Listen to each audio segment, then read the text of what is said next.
Give her what she wanted, what I thought she wanted.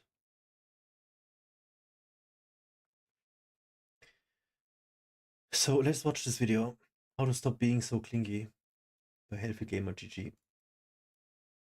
Should we talk about clinginess? I, 18M, have noticed a pattern in my relationships with women. We would get to know each other, we're texting for hours, we're making jokes, we're just having a lovely conversation.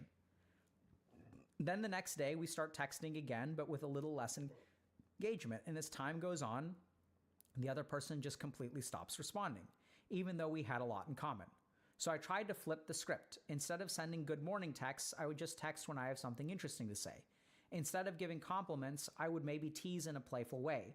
Instead of caring about the other person, I literally didn't give a crap what happens to them. And for some reason, that worked. Every time I texted them, they would reply back pretty much straight away, and they would reciprocate the same energy I give. So what's the point of having a relationship if I can't be interested in the other person for them to be interested in me? That is such a dilemma.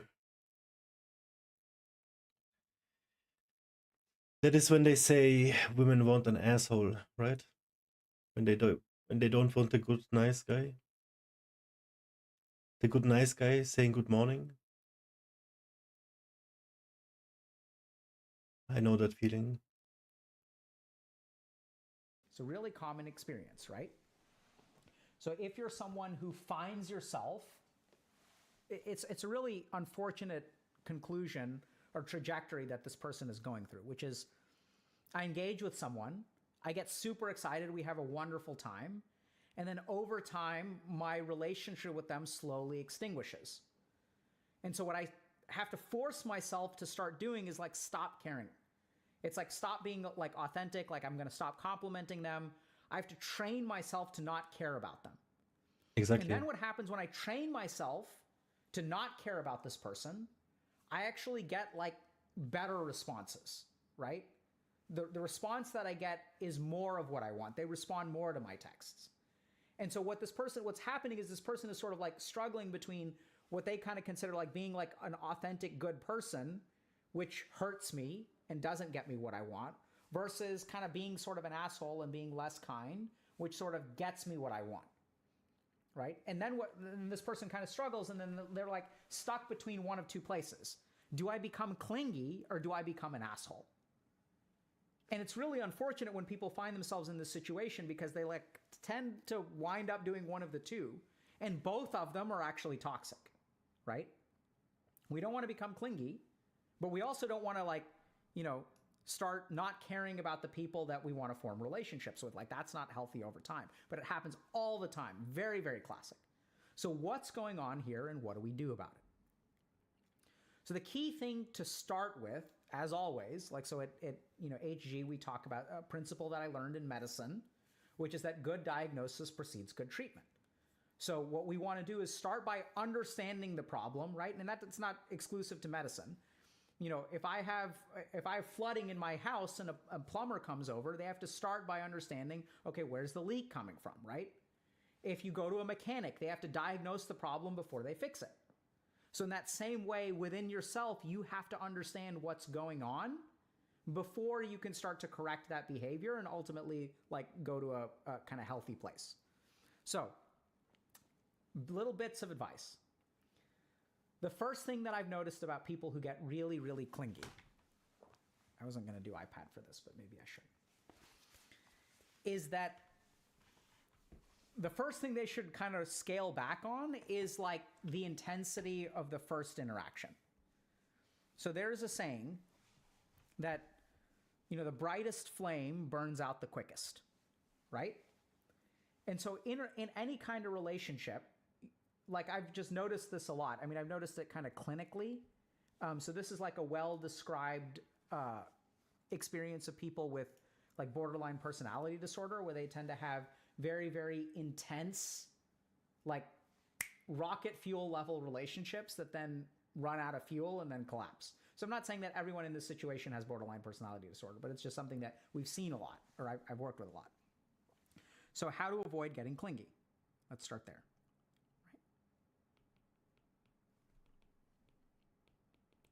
And then what we need to do is first of all recognize that like this person has two options. Either they go the clingy route or they go the uncaring route. And what they find is that this leads to extinguishing interactions. And this leads to increasing interactions. And what this person wants is increased interactions because they're looking for friendship or romantic relationships, right? And so what they sort of end up doing is learning that, oh, like what's like, you know, maybe I go down this route. So the first thing that we want to understand is like, you know, what's going on inside, right? Like, how do you feel when you're texting for hours the first day you meet someone? That sounds a little bit excessive to me. So it sounds to me like a bright candle that's going to burn out quickly. And this is just something to understand in relationships, right? Is generally speaking, like relationships, healthy relationships tend to form slowly. So if you think about the interaction for people, you know, with healthy relationships, it tends to go like this. So this is time, and this is level of interaction. Right? If we look at like the formation of unhealthy relationships, oftentimes it can be like this. Right? This is time, level of interaction.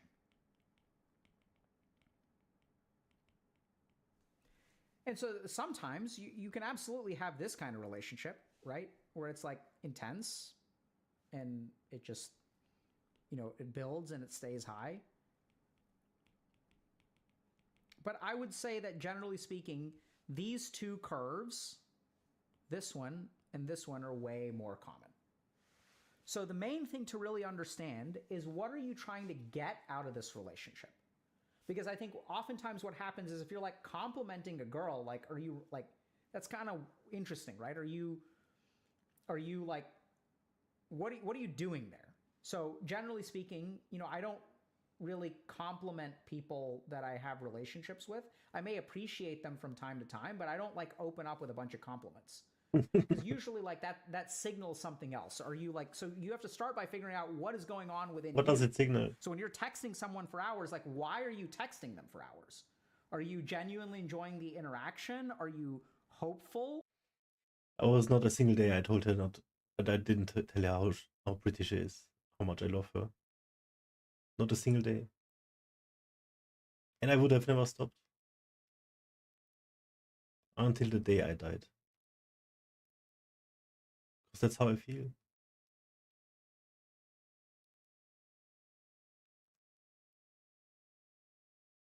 So that is toxic.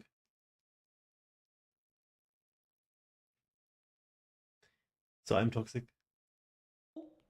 That this will turn into something? Are you just like, are you just kind of chilling and having a good time? Because if you're chilling and having a good time, then it shouldn't really matter to you that things kind of fizzle out over time, right? Like it shouldn't matter because you're just appreciating the moment, and the moment isn't going to last forever.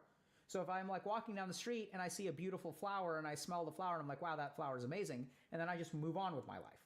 So if this is truly what you're doing, then it shouldn't bother you that the next day they don't text, right? Because you can just appreciate the interaction and move on. But chances are you're hopeful or you're attaching some kind of expectation. Okay. And this is the key thing to understand. Because when you attach an expectation, oftentimes done subconsciously, like you're kind of lonely, you're kind of interested in this person, you do want to ask them out, and you start complimenting them, and like you're kind of like gearing up to ask them out, you want them to like you, you're kind of like love bombing them a little bit, right? You're trying to stack the deck in your favor. You're creating an expectation. And if you're not transparent with that expectation, if you're not transparent with that intention, what it's probably going to lead to is like some kind of miscommunication over time, because you're saying one, like you're doing one thing, you're intending one thing, but you're kind of saying something else. You're not being kind of explicit over it. And then like the person doesn't understand what's going on in your head, right? Like, because you're not telling them. In fact, what you're sort of doing is like even misleading them in the worst case scenario. This triggers me. I have flashbacks. In my case, though, I told her how beautiful she is and how much I love her every day. And She knew the intentions. I told her one day I'm gonna marry you. And she said, don't love bomb me that much.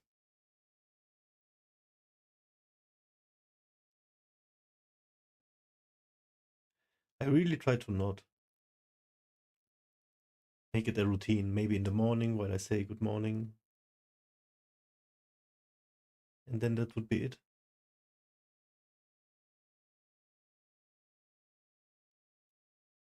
Direct love bombing.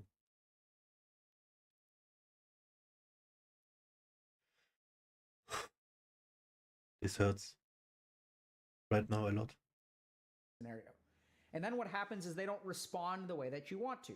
So like this sounds like egregious to me. Sending a good morning text? Dude, I have never sent a good morning text to anyone that I don't have some kind of serious relationship with. Like, even close friends of mine, like I don't send them good morning texts. Like the only people that I will send good morning texts to are people that I have intimate relationships with. Yeah, as I said, so this she was supposed to be my wife. I don't know so. if this is the kind of thing where Dr. K is a boomer and like this is normal now, but like I don't send good morning texts to my friends. Like I sent like good morning text to my girlfriend. Like I sent good morning text to my wife. I may imagine at some point that I will send good morning texts to, you know, maybe my parents or brother or like, you know, kids one day. I'm sure I would want a good morning text from my kids when they're old enough to text. But this sounds to me to be like quite intimate. And so this is where I don't know what the standard is. Maybe that's normal now, but like this could be the kind of thing where like, you know, you have one really, really like intensive, long, lovely conversation, and then you start sending good morning texts and the person is like, wait, this is a level of intimacy that I'm not comfortable with. Like yesterday we were talking about how awesome Dune is and how much we love the, you know, the revival of science fiction and fantasy, and the next morning you're like, good morning, beautiful. Like that seems kind of like romantic in nature to me. And this is where I'd sort of say like be explicit if you have an intention. So what kind of expectation should have, like if you're romantically interested, just ask him out. Right? Just do it. Like if you want to ask someone out, just ask them out. Don't piddle around. And if you're afraid of rejection, which is oftentimes the reason that people don't ask people out, right? Like you're afraid they're going to say no. So let me compliment them a lot. Let me tell them how awesome I am. Let me convince them that I'm worth going out with. And then I will ask them out. And during that time, you're like doing all these weird things, like you're sending flowers and crap like that. And it's like, why is this person saying, oh, you're so sweet? But you're not asking him out. So then you kind of get friend zoned.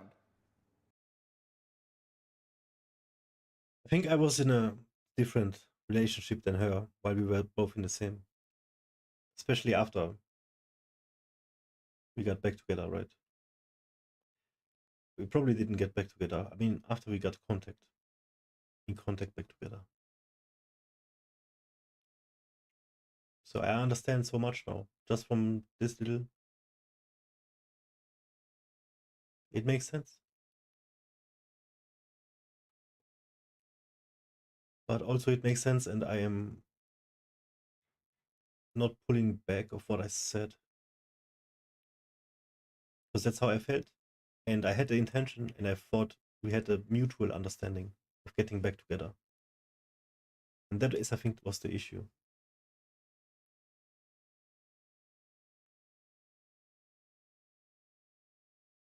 She probably also wanted to, but much slower. And I messed it up.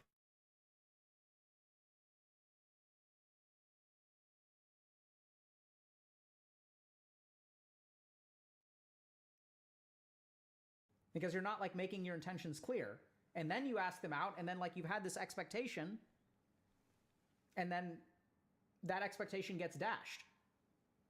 Right? So I think if you want to ask someone out, just ask them out. Next thing is about the clinginess.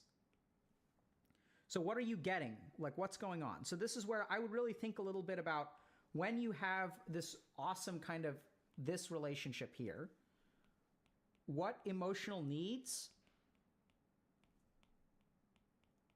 are being met? Because when we think about clinginess, this comes down in essence to emotional needs. Okay? So when I'm clingy with someone, like they're giving me something. Like why, like let's even think about the word cling. So, you know, a couple years ago when we first put our kids into like daycare or whatever, like they cling to us, right? Children will like cling to their parents when they feel like unable to be on their own. They don't feel safe. You know, you cling to, like, even if you think about stray cats, like if you feed a cat and they start following you around, they're kind of clinging to you, right? You're meeting some kind of emotional need. Now, what tends to happen, the reason we get into clingy relationships is because people inadvertently meet a high, intense emotional need of ours. So this is where like you're texting this person, it's like, wow, like this is amazing. This is what I've been craving this entire time. And so for you, like let's look at the interaction, okay? So let's talk about intensity of interaction. And then here's you, right? So the intensity of interaction is really high. And then for them, like it may be like here. And then in this mismatch is like when you start to get clingy, because then when the next day rolls around, right? Like you're texting at this level, good morning,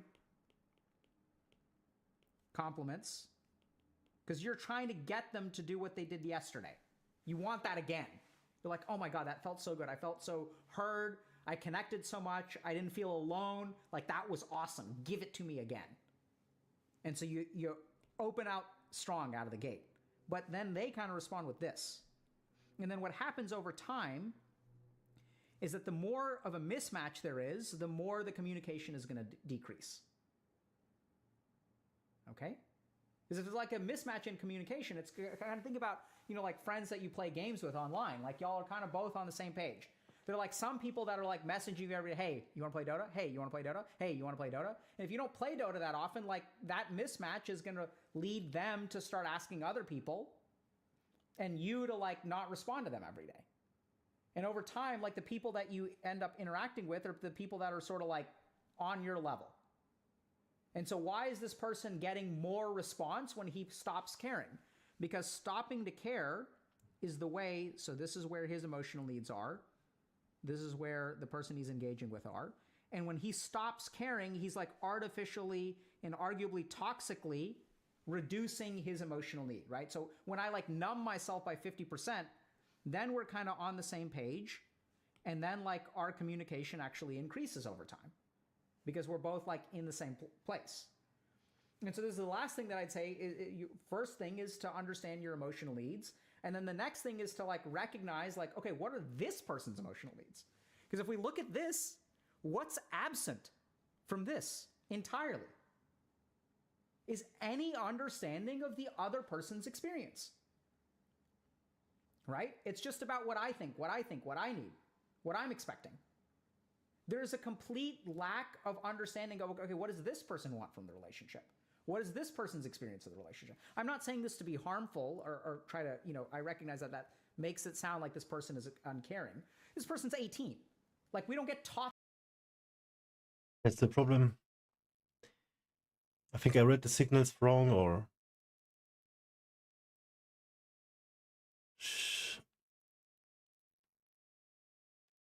she was very reserved for sure.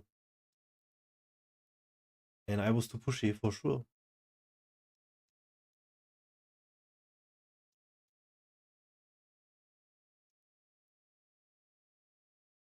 But also I thought we were together once and it's gonna happen again.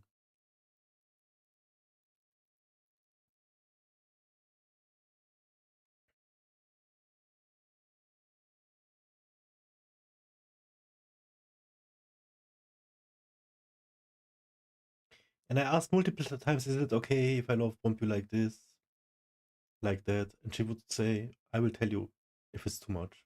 But she never did. And then suddenly it was too much.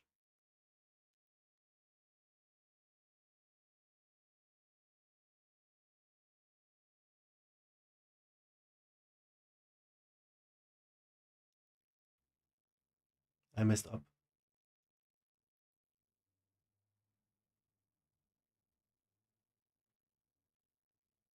I can't believe it.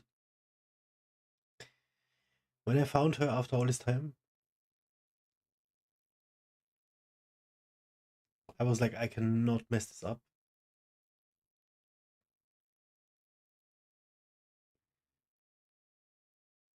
But she changed. And I thought she wanted that clinginess, you know? And as I mentioned before, that's why I was turned off before, because she was so clingy. And then now I am.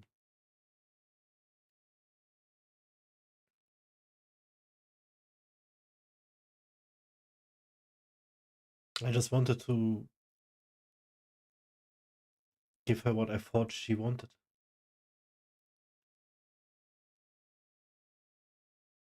See, this is another...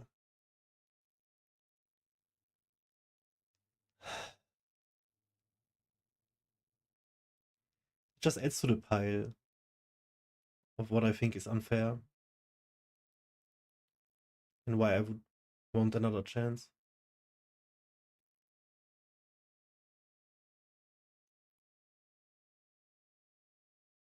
Hmm.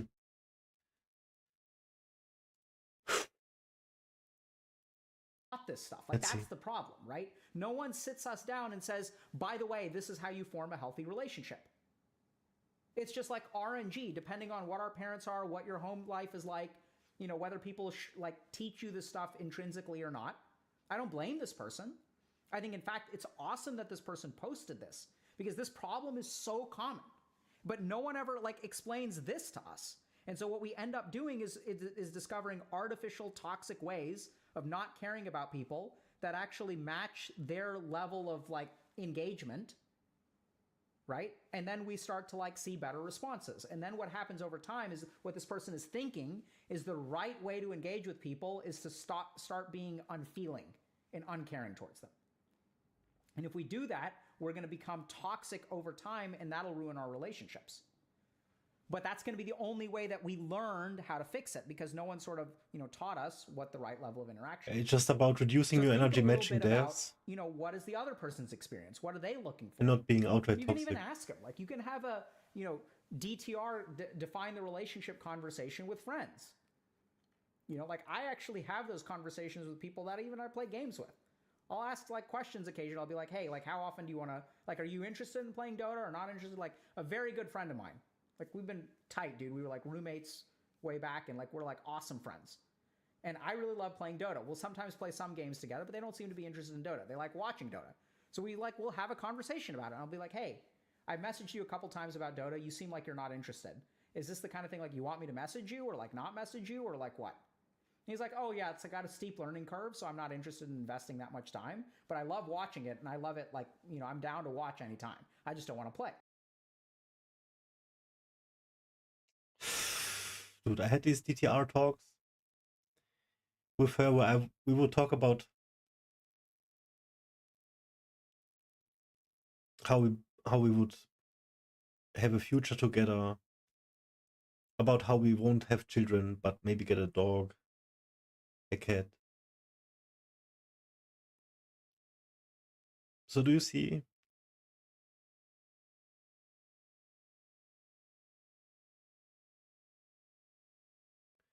It's not like I was... Fuck, dude. Fuck. There was a reason behind the things I said. After all, I was trying to build a future with her.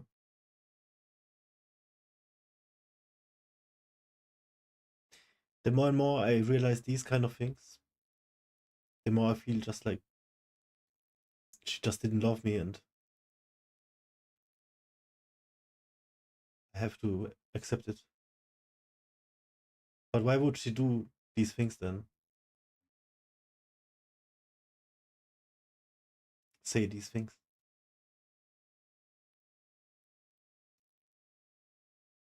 I know she has problems herself, but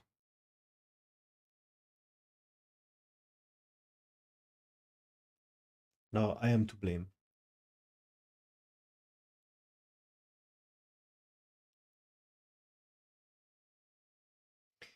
This is ridiculous, dude.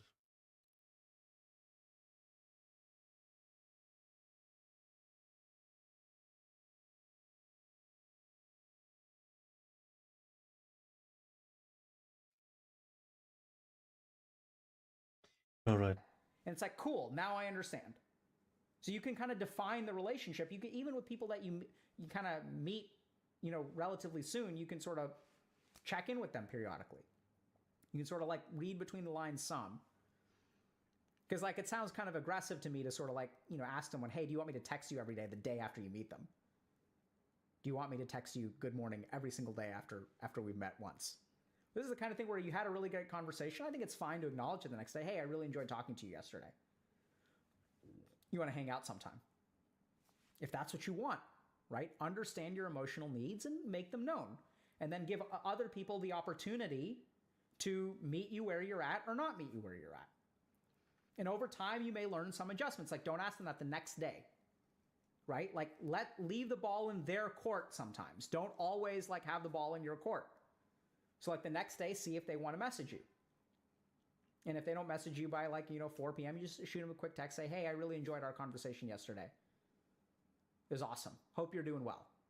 And then if they don't respond, like, this is where you got to like learn how often the ball is coming across the court. Because this is what happens with people who are clingy. You become a tennis ball machine. So normally when two human beings are playing tennis, I hit the ball over to your side,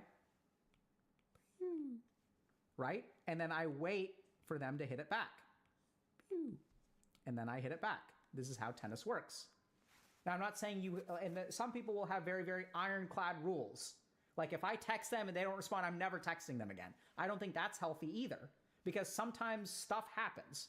Maybe the day that you texted them, their father got diagnosed with COVID, right?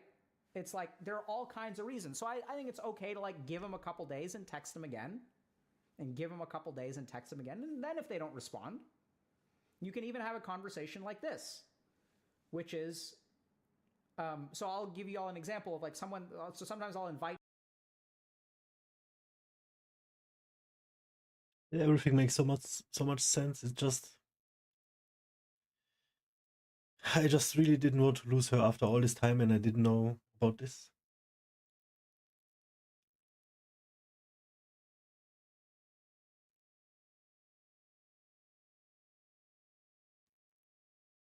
Wow. People to things, right?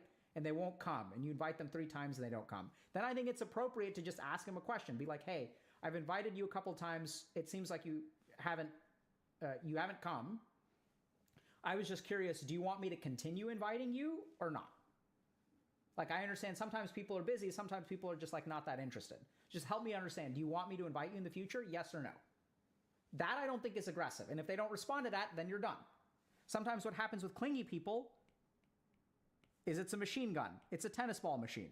You're just sending text after text after text after text after text.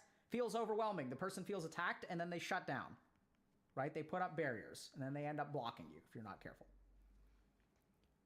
So to summarize, this kind of situation is very, very common. We'll oftentimes meet people and we'll hit it off. And we enjoy that interaction so much that like we start to get hungry for it. We attach certain expectations, certain hopes. Oh my God, this conversation was amazing. I want to have another one. I want to have another one. I want to have another one, which makes perfect sense, right? If you eat some really delicious food, you wake up the next day, you're like, man, let's go round 2. Like, let's go. Like when you start playing a video game, right? And you really enjoy it, you binge that game for 8 hours. You don't wake up the next day and not think about it at all. You're like, let's go. Let's play again. It's completely normal to have that reaction. And at the same time, this is a relationship where someone else may have a slightly different perspective. You don't really know. So you've got to be careful. You've got to think a little bit about their perspective. So if you find yourself getting clingy and they kind of shut you down because you're kind of over communicating, what can also happen is you can learn in kind of like a hurtful way to stop caring about the other person. And when you stop caring about the other person, what can happen is this scenario here, where you artificially reduce your level of communication to a level they're comfortable with. And you actually observe, rightly so, this is like a kind of an observation, that they respond better to that. You're not actually being an ass to them, right? You're just like making yourself care less so that you bombard them less. And they're actually comfortable with that. So then they respond more. And if you're not careful, what that'll end up as is you becoming kind of like toxic over time with the way that you think about other people and the way that you treat other people. Because it does actually give you the kind of response that you want. And so what should you do about this? Start by understanding yourself, right? What needs of mine are being met? Like, what am I getting out of this? Why am I doing this? Why do I like this so much? And generally speaking, what you also want to do is think about the other person. Like, where are they in this relationship? Are they as into me as I'm into them? Like, you know, give them some space, give them some time, give them some, you know, time to kind of let you know what their needs are. If they are just as into you as you are into them, they'll probably text you back. Over time, generally speaking, I think it's important to scale up your interactions slowly with other human beings. That's how relationships form, right? It's like, you know, if you meet someone and you move in with them because y'all are deeply in love a week later, those relationships, in my general understanding, are less likely to succeed. The ones that succeed are the ones that you're dating for a year or two before you move in, right? There's like a natural progression. So acknowledge that and sort of take things a little bit slower. And as you understand what needs of yours are being met, that'll be easier. And the last thing that you can do is also just have a defining the relationship conversation, like when it's appropriate. Like, you know, a lot of people aren't going to be ready for that conversation 24 hours after meeting you. Like, what is this? Like, the person's like, I don't know. I just met you yesterday. I have no idea what this is. But at some point, it may be useful to have a little bit of a conversation like that. Like, hey, you know, I've invited you a couple times. It seems like you've been busy. I'm just curious. Do you want me to continue inviting you? You know, simple, yes or no. You don't have to provide justification. You don't have to provide reasoning. You don't have to explain your thinking. Just send a simple thing their way. Be a little bit patient, be a little bit forgiving. Don't over-explain. Don't share all your anxieties with them, right? Ha, I have anxiety. Ha, ha, I'm afraid you're abandoning me. And it's like, then the person's gonna be like, this is too much for me to handle. Just ask them, hey, what do you want? Simple. Give them space. And hopefully, as you start to understand what your needs are, as you start to be a little bit more empathic towards them, your relationships will improve. Okay, guys, thanks for hanging out. Thanks for watching this with me.